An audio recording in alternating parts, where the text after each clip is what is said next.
c'est Queen Esther. J'espère que vous allez bien. Alors aujourd'hui, je voulais vous entretenir sur un sujet. Non, je voulais plutôt poser une question. Alors, qui est ton mentor? Qui te conseille? Qui est-ce que tu écoutes? Qui est-ce que tu consultes quand tu veux prendre tes décisions?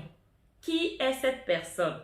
Je sais que le type de conseil que tu reçois dépend grandement de la qualité de la personne que tu consultes.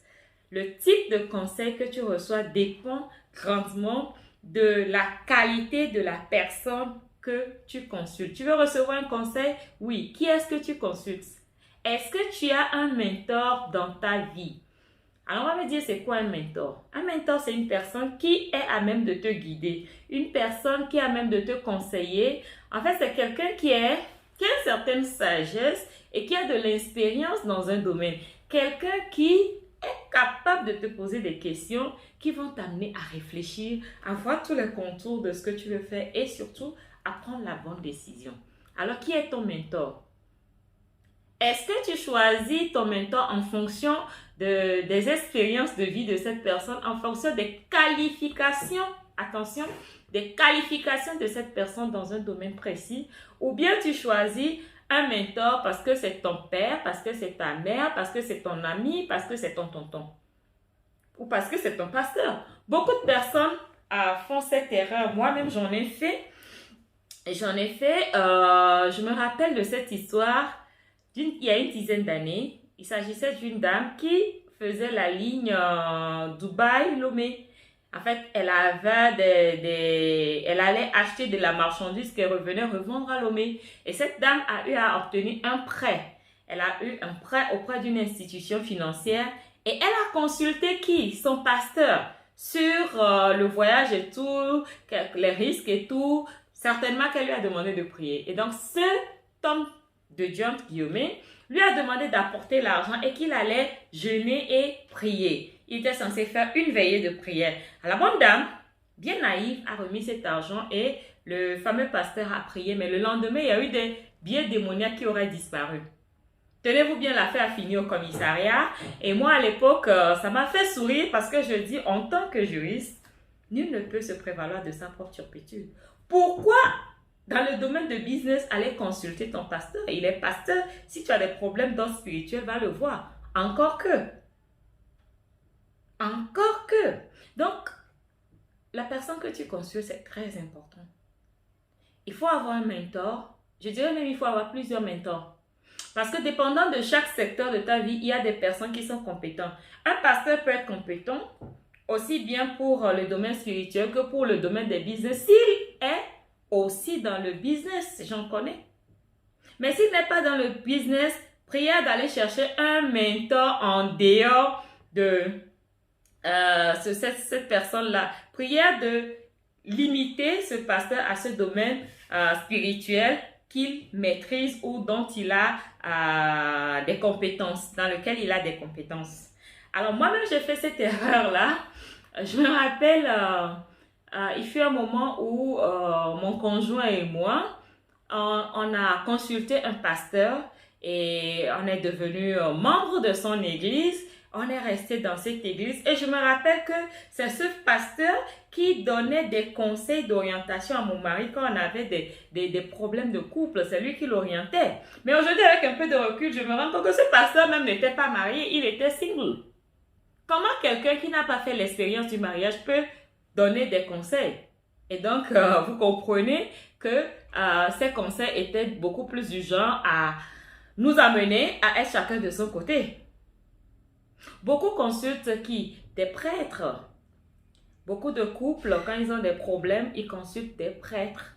Des gens qui ont fait le vœu de chasteté et qui n'ont jamais fait l'expérience d'un couple, l'expérience du mariage. Ils vont vous donner quel genre de conseils? Des conseils de ce qu'ils ont lu, ce qu'ils ont entendu, à gauche, à droite. Mais jamais pourront vous donner leur propre expérience. Alors, qui est-ce que tu consultes? Est-ce que tu consultes des gens qui sont à même de te donner des expériences émanant de leur vécu, des gens qui sont à même de te poser des questions qui vont te faire réfléchir, qui vont t'amener à prendre la bonne décision, ou tu consultes juste ton papa, ta maman, ton tonton, ton pasteur, parce que c'est des gens avec qui tu as de l'affinité, des gens avec qui tu es tous les jours. Personnellement, quand il était question pour moi d'entreprendre, et à un certain moment de ma vie où je voulais me libérer de mon emploi, j'ai consulté qui?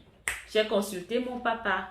Mais est-ce que c'était la bonne personne? Non, je ne pense pas. Parce que mon papa a été un employé, un bon employé. Il est resté dans l'emploi jusqu'à sa retraite. Alors, quel type de conseil j'avais reçu? Ne surtout pas quitter mon emploi. J'avais reçu le conseil lié au risque de l'emploi. Il ne faut pas, il faut rester. Au moins, tu as la retraite assurée. Et on ne sait pas. C'est vrai, ton business marche aujourd'hui. Mais demain, le risque est là. Ça peut ne pas marcher. Comment tu vas faire? Alors que là, tu as un salaire sûr et tout. Tu as des enfants à ta charge. Tu ne dois pas t'amuser avec ton avenir. C'est ce type de conseil que j'avais reçu. Dieu a béni que j'avais des mentors.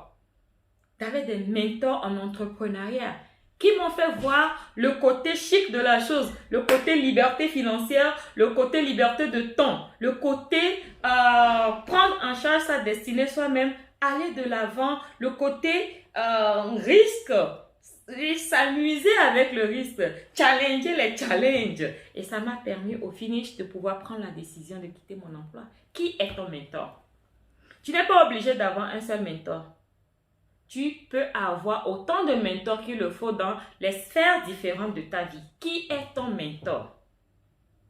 Réponds à cette question et je suis sûre que ça va te faire énormément de bien. Analyse ta vie. Regarde un peu qui te suit, qui te donne les conseils, quel type de conseils tu reçois. Tu peux néanmoins avoir un coach pendant un certain moment.